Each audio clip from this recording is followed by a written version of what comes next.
नमस्कार दोस्तों, स्वागत है आप सभी का स्मार्ट क्लासेस कॉलेज एग्जाम पर। दोस्तों, हम लोग अभी मेंस के पॉइंट ऑफ व्यू से डिस्कशन कर रहे हैं। ये point for all state PCS के प्रथम प्रश्न पत्र पर लागू होता है और प्री के पॉइंट ऑफ व्यू से बहुत ही इंपॉर्टेंट है। तो आइए आज के टॉपिक को स्टार्ट करते हैं। सबसे पहले देखेंगे रॉलेट एक्ट 1917 ईस्वी में फर फिडनी रॉलेट की अध्यक्षता में एक कमेटी यह जाँच करने के लिए नियुक्त की गई कि भारत में किस स्तर पर क्रांतिकारी आंदोलन षड्यंत्र फेल हुए हैं और इनका मुकाबला करने के लिए कैसे कानूनों की आवश्यकता है। 18 मार्च 1919 ईस्वी को रॉलेट एक्ट स्वीकृत हुआ, जिसकी अवधि 3 वर्ष रखी गई। इसका अधिकृत नाम क्रांतिकारी एवं अराजकतावादी अपराध अधिनियम 1919 था। इस एक्ट से गांधी जी को अत्यंत आघात पहुंचा, जिसके कारण वह अंग्रेजी सरकार के विरोधी हो गए। इसके विरोध में गांधी जी देशव्यापी सत्याग्रह करने का निर्णय लिया। सत्याग्रह आंदोलन की तिथि 6 अप्रैल 1919 निर्धारित की गई।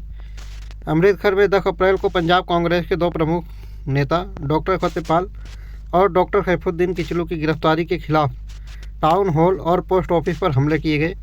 प्रशासन ने सेना बुलाई और नगर प्रशासन का दायित्व जनरल डायर को सौंप दिया। डायर ने जनसभाएं आयोजित करने पर प्रतिबंध लगा दिया। अब जलियांवाला बाग नरसंहार उसी का ही परिणाम था, जो कि 13 अप्रैल 1919 को हुआ था। पंजाब के 2 लोकप्रिय नेता डॉक्टर सत्यपाल और डॉक्टर सैफुद्दीन किचलू की गिरफ्तारी के बाद जनता का आक्रोश तेज हो गया। कई जगह सभाएं हुई। अमृतसर शहर में 13 अप्रैल 1919 को संध्या 5 बजे जलियांवाला बाग के एक विशाल सभा में रॉलेट एक्ट, डॉक्टर सत्यपाल आदि के बारे में भाषण चल रहा था। तभी सैन्य अधिकारी ब्रिगेडियर जनरल रोगिनाल्ड डायर ने फौज पर भीड़ चलाने का आदेश दे दिया। इस घटनाकांड में लगभग 1500 लोग मारे गए। वैसे सरकारी आंकड़ों के अनुसार मारे गए लोगों की संख्या 379 और घायलों की संख्या 1200 बताई गई थी। जलियांवाला बाग नरसंहार के विरोध में रविंद्रनाथ टैगोर ने ब्रिटिश सरकार द्वारा सर या नाइटहुड की उपाधि वापस कर दी गई। यानी कि जो रविंद्रनाथ टैगोर को नाइटहुड की उपाधि मिली थी, जलियांवाला बाग हत्याकांड से ये स्तब्ध हो गए और इन्होंने अपने नाइटहुड की उपाधि को वापस कर दिया। शंकर नायर ने वायसराय की परिषद से इस्तीफा दे दिया। जलियांवाला बाग हत्याकांड के समय पंजाब प्रांत का lieutenant governor Michael O Dwyer था, जिसकी हत्या 1940 ईस्वी में उधम सिंह ने लंदन में कर दी। उधम सिंह को पकड़कर मृत्युदंड दे दिया गया। हंसराज नामक एक व्यक्ति ने सभा बुलाई थी, यह सरकारी गवाह बन गया। जलियांवाला बाग नरसंहार के समय भारत का वायसराय लॉर्ड चेम्सफोर्ड था, जिसका कार्यकाल 1916 से 1921 ईस्वी तक था। तो यह प्रश्न बहुत पूछा जाता है कि जलियांवाला बाग हत्याकांड के समय यहाँ का गवर्नर कौन था, तो लॉर्ड चेम्सफोर्ड थे। ब्रिटिश सरकार ने जलियांवाला बाग हत्याकांड की जांच हेतु हंटर कमेटी की स्थापना 1919 ईस्वी में की थी। इसके अध्यक्ष जी.सी. हंटर थे। इसी आधार पर जनरल डायर को सेना की नौकरी से बर्खास्त कर दिया गया था। खिलाफत एवं असहयोग आंदोलन 1920 से 1922 ईस्वी तक।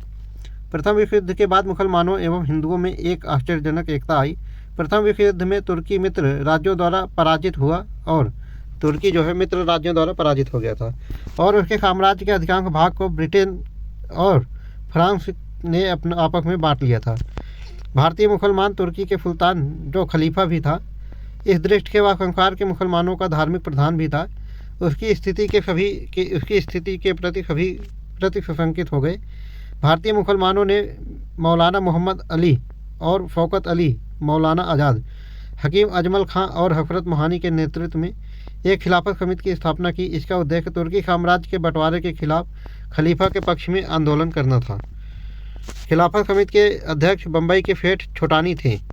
1919 में दिल्ली तथा 1920 में केंद्रीय खिलाफत समिति ने कलकत्ता अधिवेशन में सरकार के साथ सहयोग न करने का प्रस्ताव स्वीकार किया। गांधी जी ने खिलाफत के प्रश्न को हिंदुओं और मुसलमानों को एक राष्ट्रीय मंच पर लाने के अवसर के रूप में देखा। 1 अगस्त 1920 को खिलाफत समिति ने असहयोग आंदोलन शुरू कर दिया। गांधी जी प्रथम व्यक्ति थे जो कैसर-ए-हिंद को त्याग कर उसमें सम्मिलित हुए। असहयोग आंदोलन का विरोध कुछ कांग्रेसी सदस्यों ने किया। वह साम्राज्यवादियों के विरुद्ध संघर्ष को अनावश्यक मानते थे। Annie Besant, Bipin Chandra Pal, GS. खड़पड़े ने इसी समय कांग्रेस छोड़ दिया था। चित्तरंजन दास, मोतीलाल नेहरू, जवाहरलाल नेहरू और राजेंद्र प्रसाद ने अपनी वकालत छोड़ दी थी। विधर्मियों के विधर्मियों लिखा है, लेकिन ये विद्यार्थी हुआ। विद्यार्थियों के स्कूल छोड़ने के कारण अनेक राष्ट्रीय विद्यालय स्थापित किए गए। इनमें गुजरात, बिहार काशी विद्यापीठ, तिलक महाराष्ट्र विद्यापीठ और जामिया मिलिया इस्लामिया स्थापित हुए। असहयोग आंदोलन को चलाने के लिए तिलक स्वराज फंड स्थापित किया गया, जो 6 माह के अंदर ही इसमें 1 करोड़ रुपए एकत्रित हो गए। इसी समय ब्रिटेन के राजकुमार प्रिंस ऑफ वेल्स ने 17 नवंबर 1921 को बम्बई में प्रवेश किया। उस दिन पूरे बम्बई में हड़ताल हुई। 1921 में अहमदाबाद में कांग्रेस अधिवेशन अजमल खां की अध्यक्षता में हुआ। तो 1921 का जो कांग्रेस का अहमदाबाद अधिवेशन था, इसकी अध्यक्षता किसने की? अगर ऐसा प्रश्न आएगा तो आपका आंसर होगा अजमल खां ने। इस अधिवेशन में कांग्रेस की सदस्यता की उम्र घटाकर 18 वर्ष कर दी गई। 1921 तक गांधी जी के अतिरिक्त सभी मुख्य कांग्रेसी नेता जेल में गए थे। 1 फरवरी 1922 को गांधी जी ने वायसराय लॉर्ड रीडिंग के पास अल्टीमेटम भेजा कि अगर 1 सप्ताह के अंदर दमन बंद न किया गया तो आंदोलनकारियों को रिहा न किया गया। मतलब 1 सप्ताह के भीतर अगर दमन यानी कि जो अंग्रेज अधिकारी जो है क्रांतिकारियों को दमन कर रहे थे और आंदोलनकारियों को रिहा नहीं किया गया तो वह सामूहिक रूप से बारदौली में सविनय अवज्ञा आंदोलन प्रारंभ कर देंगे। इससे पहले कि कोई जन आंदोलन होता, एक घटना हो गई, जिस घटना का नाम था चौरी चौरा कांड। 5 फरवरी 1922 को गोरखपुर जिले में चौरी चौरा में किसानों के एक जुलूस पर पुलिस द्वारा गोली चलाने पर भीड़ ने थाने को जला दिया, जिसमें 22 पुलिसकर्मियों को मार दिए। गुजरात के बारदौली में 12 फरवरी 1922 को कांग्रेस कार्यकारिणी की बैठक में सभी कार्यप्रणाली रोकने का निर्णय लिया गया और जनता को रचनात्मक कार्य करने का निर्देश दिया गया। और जब ये चौरी चौरा कांड हो रहा था तो गांधी जी अहमदाबाद के बारदौली में ही थे। इस प्रकार यह आंदोलन समाप्त हो गया और गांधी जी को गिरफ्तार कर लोगों को भड़काकर बगावत करने के आरोप में मुकदमा चलाकर उन्हें 6 वर्ष की सजा सुनाई गई थी। यही गांधी जी ने कहा था कि बुराई के साथ असहयोग उतना ही अच्छा है जितना अच्छाई के साथ सहयोग करना है। असहयोग आंदोलन का तुरंत कोई परिणाम न निकला, परंतु इस आंदोलन ने पहली बार भारतीय राष्ट्रीय आंदोलन को जन आंदोलन बनाया। गांधी जी द्वारा आंदोलन एकाएक रोक देने से लोग चकित हो रह गए। गांधी जी की आलोचना की गई। स्वराज दल। असहयोग आंदोलन के समाप्त होने के बाद कांग्रेस के सामने यह प्रश्न था कि 1919 के एक्ट द्वारा घोषित विधान परिषदों के चुनावों में भाग लिया जाए या नहीं। चित्तरंजन दास और मोतीलाल नेहरू ने इन सभाओं में प्रवेश कर असहयोग करने की बात रखी। ये लोग परिवर्तनवादी कहलाए। जिन्होंने गांधी जी के फैसले का समर्थन नहीं किया उनको परिवर्तनवादी कहा गया। राजेंद्र प्रसाद, श्री राजगोपालाचारी, वल्लभ भाई पटेल जैसे नेताओं ने परिषदों में प्रवेश करने की नीति का विरोध किया। ये लोग अपरिवर्तनवादी कहलाए कि जैसा चल रहा है वैसा ठीक है।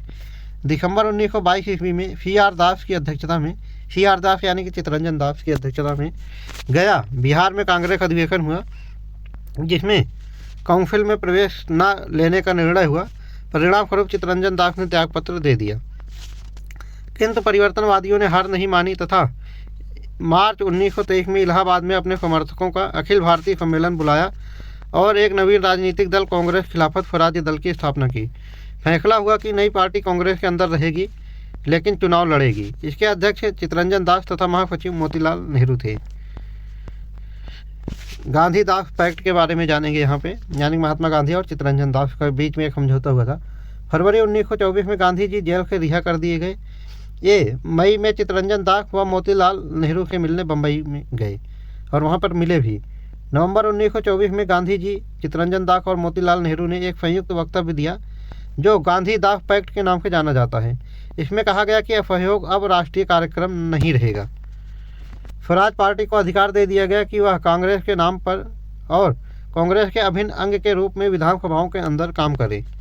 गांधी जी के जिम्मे ऑल इंडिया स्नीपर एसोसिएशन को संगठित करने और सारे देश में चरखे और करखे का प्रचार करने का काम दिया गया। इस पैक्ट की मुख्य बातों की पुष्टि बेलगांव अधिवेशन 1924 में की गई। इसके अध्यक्ष गांधी जी थे। साइमन कमीशन की चर्चा करेंगे यहाँ पर। मैं 1919 के एक्ट में 10 वर्ष पर इसकी समीक्षा का प्रावधान किया गया था, किंतु 1929 में ब्रिटेन के आम चुनाव होने के कारण सरकार ने नवंबर 1927 में ही इसकी स्थापना की घोषणा कर दी। यानी कि साइमन कमीशन का गठन मुख्य रूप से किस काम के लिए हुआ था, तो जो 1919 का एक्ट बना हुआ था जिसको मॉन्टेग्यू चेम्सफोर्ड अधिनियम कहते हैं, उसकी समीक्षा के लिए ही साइमन कमीशन का गठन किया गया था। कमीशन में ब्रिटिश संसद के 7 सदस्य सम्मिलित थे तथा साइमन इसके अध्यक्ष थे। वह कंजर्वेटिव लिबरल पार्टी एवं लेबर पार्टी के प्रतिनिधि थे। कमीशन के सभी सदस्य यूरोपीय थे और भारत में इसके विरोध का यही सबसे बड़ा कारण था। साइमन कमीशन 3 फरवरी 1928 को विलायत से बम्बई पहुंचा। यहाँ पर विलायत यानी कि इंग्लैंड से 3 फरवरी 1928 को बम्बई में पहुंचा था। यहाँ इसका स्वागत देशव्यापी आम हड़ताल से हुआ। जब कमीशन दिल्ली पहुंचा तो वहाँ काले झंडों और साइमन गो बैक के नारों के साथ इसका स्वागत किया गया। केंद्रीय विधानसभा ने साइमन का स्वागत करने से मना कर दिया। साइमन जब लाहौर पहुंचा तो लाला लाजपत राय के नेतृत्व में इसका प्रदर्शन किया गया। पुलिस के लाठीचार्ज के कारण ही 17 नवंबर 1928 को लाला लाजपत राय की मृत्यु हो गई। लखनऊ में कमीशन का विरोध प्रदर्शन जवाहरलाल नेहरू कर रहे थे। जवाहरलाल नेहरू और गोविंद वल्लभ पंत कर रहे थे। वहाँ पर इनकी भी पिटाई की गई। जवाहरलाल नेहरू और गोविंद वल्लभ पंत की भी पिटाई की गई लखनऊ में। साइमन कमीशन 2 बार भारत आया। पहली बार फरवरी 1928 में आया, लेकिन 31 मार्च 1928 को वापस चला गया। दूसरी बार अक्टूबर 1928 में आया था और 13 अप्रैल 1929 को इंग्लैंड वापस चला गया। साइमन कमीशन का अधिकृत नाम भारतीय वैज्ञानिक आयोग था। जो साइमन कमीशन था, इसका जो अधिकृत नाम था, इसका नाम था भारतीय वैधानिक आयोग। साइमन कमीशन के सहयोग को लेकर मुस्लिम लीग में फूट पड़ गई और मोहम्मद शफी के नेतृत्व में मुस्लिम लीग का एक गुट सहयोग के पक्ष में मुस्लिम लीग से अलग हो गया। साइमन कमीशन के 7 सदस्य थे, जो कि भारत के एक भी नहीं थे। वो जो पहले सदस्य थे वो तो जॉन साइमन ही थे, वो इसके अध्यक्ष थे और ये लिबरल पार्टी के सदस्य थे। बाकी के 6 सदस्य थे, जो इसमें से 4 तो कंजर्वेटिव पार्टी के थे, 2 लेबर पार्टी के थे। कंजर्वेटिव पार्टी के जो सदस्य थे वो हैं बर्नहम, स्ट्रेथकोना, लैंड फोक्स भी है नाम इनका, और कैडेगन। लेबर पार्टी के जो सदस्य थे वो थे एटली और बर्नोर हार्टफोर्न। सर्वदलीय सम्मेलन एवं नेहरू रिपोर्ट के बारे में जानेंगे। यहाँ पर 1928 में सर्वदलीय सम्मेलन हुआ था। साइमन कमीशन में किसी भारतीय को न रखे जाने के कारण बताते हुए साइमन ने कहा था कि भारतीयों में पारस्परिक मतभेद अधिक हैं। इसी अवसर पर भारत सचिव लॉर्ड बर्किनहेड ने भारतीयों को यह चुनौती दी कि वह एक ऐसे संविधान का निर्माण करें जिससे सभी भारतीय दल सहमत हों। कांग्रेस ने इस चुनौती को स्वीकार कर सर्वदलीय सम्मेलन बुलाने का निर्णय लिया। कांग्रेस द्वारा बुलाया गया सर्वदल सम्मेलन दिल्ली में मार्च 1928 में प्रारंभ हुआ। सभी दलों ने घोषणा की कि वह ब्रिटिश सरकार के साथ समझौता वार्ता तभी चलाएंगे जब अधिराज्य देने का वादा किया जाएगा। सर्वदल सम्मेलन का तीसरा सम्मेलन मई 1928 में डॉक्टर अंसारी की सदारत में हुआ। इसमें मोतीलाल नेहरू की अध्यक्षता में एक कमेटी नियुक्त की गई और उसे 1 जुलाई 1928 को के पहले भारत के संविधान के सिद्धांतों का एक मसौदा तैयार करने का काम सौंपा गया। 9 सदस्यीय इस कमेटी के मुख्य सदस्यों में अली इमाम, तेज बहादुर फप्पू और सरदार मंगल सिंह थे। 29 राजनीतिक संगठनों ने इस प्रस्ताव का समर्थन किया। इस कमेटी ने अपना मसौदा जुलाई 1928 में प्रकाशित किया। इतिहास में यह नेहरू रिपोर्ट के नाम से जाना जाता है, यानी कि बर्किनहेड की चुनौती पर जो मोतीलाल नेहरू ने नेहरू रिपोर्ट लाए थे, इसके 9 सदस्य की एक कमेटी थी, उन्होंने यह रिपोर्ट तैयार की थी। मतलब इस कमेटी में 9 सदस्य थे और 29 राजनीतिक संगठनों ने इसका समर्थन किया था। ये रिपोर्ट जुलाई 1928 में प्रकाशित की गई। इसी रिपोर्ट को नेहरू रिपोर्ट के नाम से जाना जाता है। इसका आधार डोमिनियन स्टेटस था। नेहरू रिपोर्ट के मुख्य बिंदु इस प्रकार थे: भाषा के आधार पर प्रांतों के गठन तथा प्रांतों के स्वायत्त शासन देने की बात कही गई। सारी शक्ति केंद्रीय विधानसभा के प्रति उत्तरदायी भारत सरकार के हाथ में रखी गई। केवल विदेशी मामलों और सुरक्षा को ब्रिटिश नियंत्रण में रखा गया। नागरिक अधिकारों के बारे में कहा गया कि वह लोगों को भाषण देने, समाचार पत्र निकालने, सभाएं करने, संगठन बनाने आदि की स्वतंत्रता प्राप्त की। अलग सांप्रदायिक प्रतिनिधित्व का विरोध किया गया। सभी बालिगों को मतदान का अधिकार दिया गया। मुस्लिम लीग ने हिंदू मुस्लिम समझौते की सिफारिशों को ठुकरा दिया और प्रस्तावित संविधान को पास करने से इनकार कर दिया। बदले में जिन्ना ने अपनी स्थिति सुदृढ़ करने के लिए मार्च 1929 में एक 14 सूत्रीय मांग रखा, जिसमें पृथक निर्वाचक मंडल, केंद्र व प्रदेश में सीटों का आरक्षण, रोजगार में मुसलमानों के लिए आरक्षण और नए बहुसंख्यक मुस्लिम देशों की स्थापना प्रमुख मांग थी। जवाहरलाल नेहरू और सुभाष चंद्र बोस डोमिनियन स्टेटस के संतुष्ट नहीं थे। ये पूर्ण स्वाधीनता चाहते थे। 1928 में कलकत्ता अधिवेशन में कहा गया कि यदि सरकार नेहरू रिपोर्ट 31 दिसंबर 1930 तक स्वीकार नहीं करेगी तो कांग्रेस अहिंसक असहयोग आंदोलन शुरू करेगी, लेकिन सुभाष चंद्र बोस एवं जवाहरलाल नेहरू के दबाव के कारण यह 31 दिसंबर 1929 को ही कर दिया गया। महत्वपूर्ण तथ्य, सर्वप्रथम यानी कर दिया गया यानी कि स्वीकार कर लिया गया इसको। सर्वप्रथम भारत के औपनिवेशिक स्वराज की मांग तेज बहादुर पप्पू एवं जयकर ने की थी, क्योंकि ये दोनों नेहरू रिपोर्ट तैयार करने वाली समिति के सदस्य थे। नेहरू रिपोर्ट का आधार औपनिवेशिक स्वराज डोमिनियन स्टेटस था। औपनिवेशिक स्वराज की जगह पूर्ण स्वराज की मांग को प्रभावशाली बनाने के लिए जवाहरलाल नेहरू एवं सुभाष चंद्र बोस ने मिलकर 1928 में इंडिपेंडेंस फॉर लीग का गठन किया था। All India independence league, all India independence league Bharat के लिए पूर्ण स्वाधीनता के लिए नवंबर 1928 में इसकी स्थापना की गई।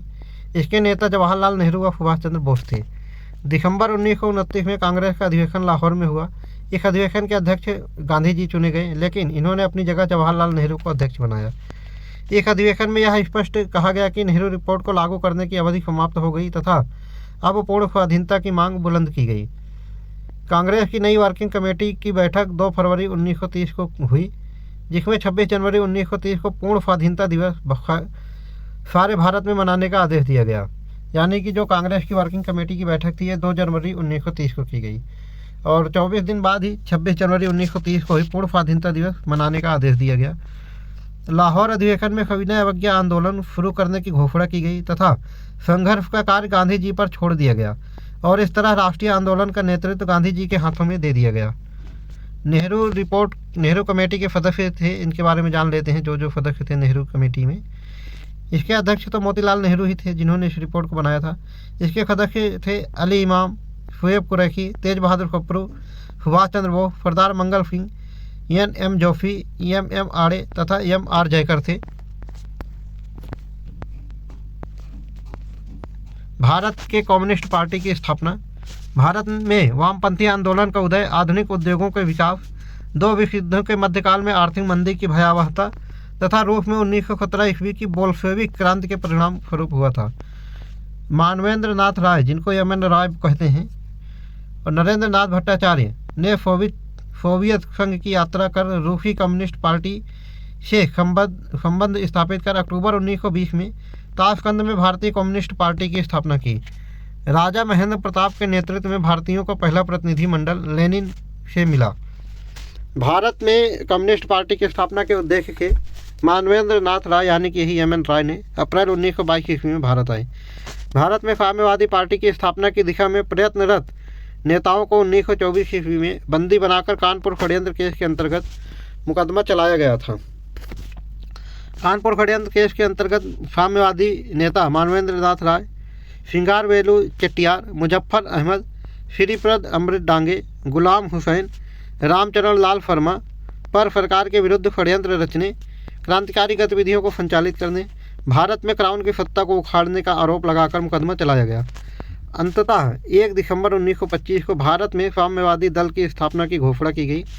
भारत के लिए पूर्ण स्वाधीनता की मांग करने वाली यह पहली पार्टी थी।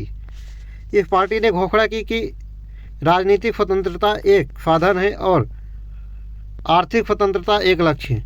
1924 ईस्वी में भारत में पहली बार 1 मई को मई दिवस मनाया गया, जो भारत में मजदूरों की बढ़ती हुई राजनीतिक चेतना का सूचक थी। बंदी नेताओं में 3 ब्रिटिश नागरिक भी थे। ये थे फिलिप स्प्रेट, वेन ब्रैडले तथा लेस्टर हचिंसन। ट्रेड यूनियन के बारे में जानेंगे यहाँ पर दोस्तों। 19वीं शताब्दी के उत्तरार्ध में भारत में आधुनिक मजदूर वर्ग का उदय हुआ। एम.एन. लोखंडे ने 1890 ईस्वी में बॉम्बे मिल हैंड्स एसोसिएशन की स्थापना की, जिसे प्रायः भारत में गठित प्रथम मजदूर संघ कहा जाता है। यद्यपि यह ट्रेड यूनियन नहीं था। नियमित सदस्यता और शुल्क के साथ पहला व्यवस्थित संघ श्रम संघ मद्रास श्रमिक संघ था, जिसकी स्थापना वी.पी. वाडिया ने 1918 ईस्वी में मद्रास में की थी। यह कपड़ा उद्योगों से संबंधित था। यही भारत का पहला ट्रेड यूनियन था। गांधी जी 1918 में अहमदाबाद टेक्सटाइल लेबर एसोसिएशन की स्थापना की। यह उस समय की सबसे बड़ी ट्रेड यूनियन थी। मजदूर संघ आंदोलन की सबसे महत्वपूर्ण घटना all India trade union Congress की स्थापना थी, जिसे 21 अक्टूबर 1920 को एम.एन. जोशी ने किया था। यानी कि all India trade union Congress की स्थापना किसने किया था? तो एन.एम. जोशी ने किया था। कब किया था? तो 21 अक्टूबर 1920 को किया था। एटक का प्रथम अधिवेशन 1920 में बम्बई में लाला लाजपत राय की अध्यक्षता में हुआ था। तो इसके पहले अध्यक्ष कौन थे? लाला लाजपत राय थे। संस्थापक कौन थे? एन.एम. जोशी थे। 1919 के अंतर्गत अंतर्राष्ट्रीय श्रम संगठन की स्थापना की गई, जिसमें सरकार, उद्योगपतियों तथा मजदूरों के प्रतिनिधि एकत्र होकर मजदूरों की भलाई के प्रश्नों पर विचार करते थे। एटक के प्रतिनिधि के रूप में एन.एम. जोशी अंतर्राष्ट्रीय श्रम संगठन में भेजे गए। 1925 में सर्वप्रथम कलकत्ता में प्रांतीय स्तरीय मजदूर किसान पार्टी बनी। 1928 में बम्बई में सूती कपड़ा मिलों की एक बड़ी आम हड़ताल मजदूरों ने की। इसमें कम्युनिस्टों के नेतृत्व वाली गिरनी कामगार यूनियन ने महत्वपूर्ण स्थिति हासिल की। 1928 के अंत तक इसकी सदस्य संख्या 32 से बढ़कर 54,000 हो गई। 1928 में झरिया आंदोलन के समय एटक में भी वामपंथियों की स्थिति प्रभावशाली हो गई। 1929 में एन.एम. जोशी के नेतृत्व में कुछ लोग एटक यानी कि all India trade union Congress से बाहर आ गए और इन लोगों ने इंडियन ट्रेड यूनियन फेडरेशन की स्थापना की।